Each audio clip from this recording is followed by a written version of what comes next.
stand on the already established protocols.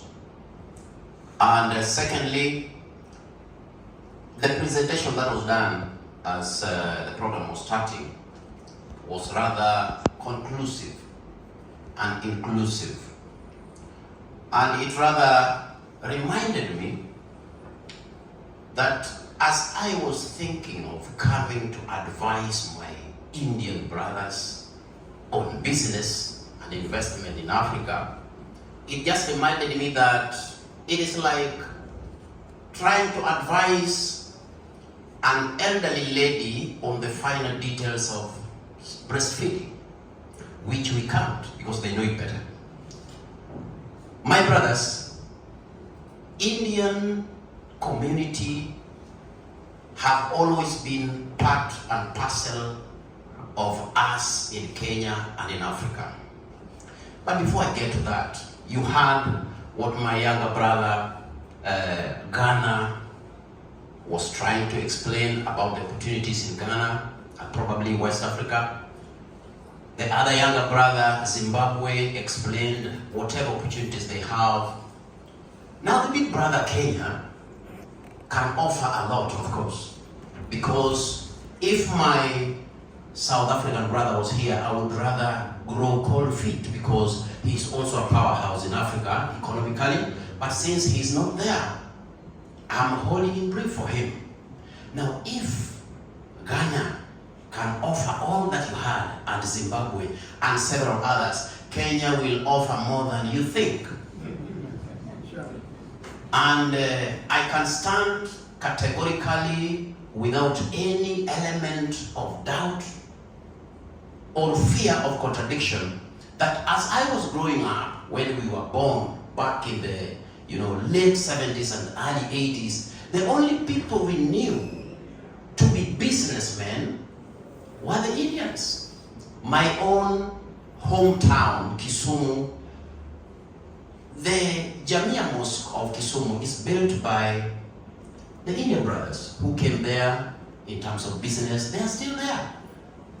And we have Indians just like you speaking my own language, the Luo language. He's called Aslam Khan. I don't know whether you know him. He speaks Luo better than I do. Now they have been intertwined into our culture and we share a lot. So the Indian brothers in Africa are actually our brothers. But brothers, let me play the villain and probably present the oxymoronic angle of the whole thing and say that let us lose this opportunity before we get it. So that by the time we get the opportunity, we hold it with all jealousness or jealousy so that it doesn't, skip or leave us. The opportunities you had in Africa, Africa is a sleeping tiger because we are generally a consuming people. We are not producing, we are consuming. And that is not working well with us. And that's why the opportunities that are there can easily be exploited by you if you move fast.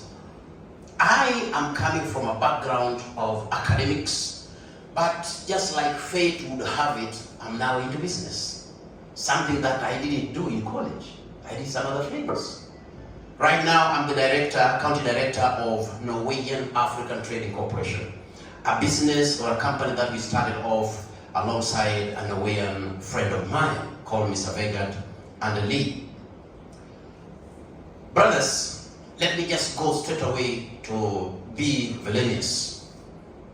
Before you think of coming to Africa to invest or to pursue whichever opportunity you have, you need to know the impediments that are going to bedevil your chances in business so that you don't cry. You don't say, oh, they didn't tell us. I'm telling you now. When you are coming there, come knowing very well that we are very, very good at corruption. And corruption in Africa and in Kenya, for that matter, is a big business more than your business. That you should know. This is going to bedevil your chances of succeeding. unless we hold hands together and address this bilaterally between our governments, or else it's not going to work. Now, my brothers, the political instabilities in Africa is something to frown about and to be worried about. Because every other government that comes with her own policies. Whether the already established policies are good, they really don't care. They come with their own. They want to outsmart the others, even if it means breaking it. They want to break it. That's what we are, unfortunately. Now, the unpredictable political, dynamics of Africa may not augur well with your business chances. So know that very well.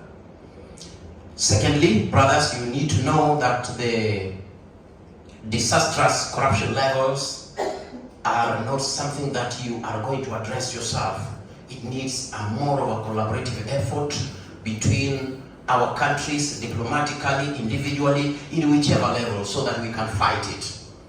You should also know that we are coming up with very funny regulatory authorities and bodies who just wake up every other morning and they come up with taxes that you were not prepared to give. My country, Kenya, is really sarcastic when it comes to taxing. They will introduce any time and will give it. It has made some of very, very good investors leave the country because they cannot pay it anymore. How do you pay taxes more than you earn? You're going to run at a loss. And you're a businessman and you know this principle pretty well than I. So you have to know that, unless we have another way of mitigating this. You should also know that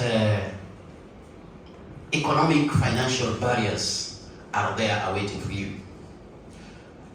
I am in export and imports. And one thing that I came to learn is that we do not have that financial stability or a way of, penetrating financially. You could be having a supplier from India, and my brother said pretty well that rice comes majorly from India and Pakistan and these other areas. Edible oil from Sri Lanka, Malaysia, and even sugar. I understand you have sugar here. Right now I have a client who needs sugar, white sugar. He's studying me here. He wants to take sugar to China. I don't know whether any of you has that, so that I give you business right now. I understand you also have sugar here. I'm not very, very sure. And you know what? We have a problem in exports and imports. Internationally, the agreed formula is probably SBLC and LCs. But I don't think your country is doing so well in accepting SBLCs and LCs. I don't think. This is something we really need to talk about. We really need to address it. Because if I have a supplier from India who should be giving me rice and you can't accept my SBLC in as much as I have a bank which is a top 50 internationally, then we don't have business. These are some of the things that we really need to work on. And I'm very, very glad that we are coming up with some bodies which can help, sort of. We have the BRICS, and the BRICS is something that is going to really help, because right now we are more into SWIFT system, but if BRICS could come with something different, then we may mitigate this. The exchange rate volatility equally is something to be worried about, because due to political uncertainty, sometimes the dollar rate, the fluctuation, this is not very, very good for business, and you know this pretty well. My brothers, because of time, I do not want to go into several other issues that I lined up, because most of them have been addressed by my brothers, but I just wanted to come and present this other negative aspect of things, which sometimes we shy away from addressing. We always want to be optimistic, but sometimes it is good to be pessimistic. In as much as you are planning to come, and we equally are planning to expand, we have to be alive to the fact that some very dangerous grounds are there ahead of us, and we must find a way of addressing. Lastly, my brothers, Kenya is very, very much open for you. You can do anything in Kenya, apart from three things that I can advise you for free, don't even pay me, that you don't even venture into that. Petroleum business, that is controlled by the big boys.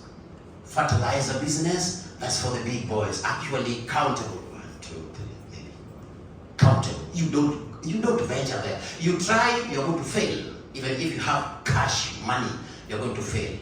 And equally, sugar business is equally, controlled by the big boys unless you want to do transit. But every other sector, be it energy, be it water, agriculture, you are much, much more welcome, and we can do a lot. We can do a lot. Let's come up with these measures and more refined ways of addressing these things. Otherwise, we may sit here and talk from morning to evening, and tomorrow we repeat the same, but we may not come up with some practical steps and solutions to this. Otherwise, I really thank you for sparing your time to listen to this man from Africa. Thank you very much.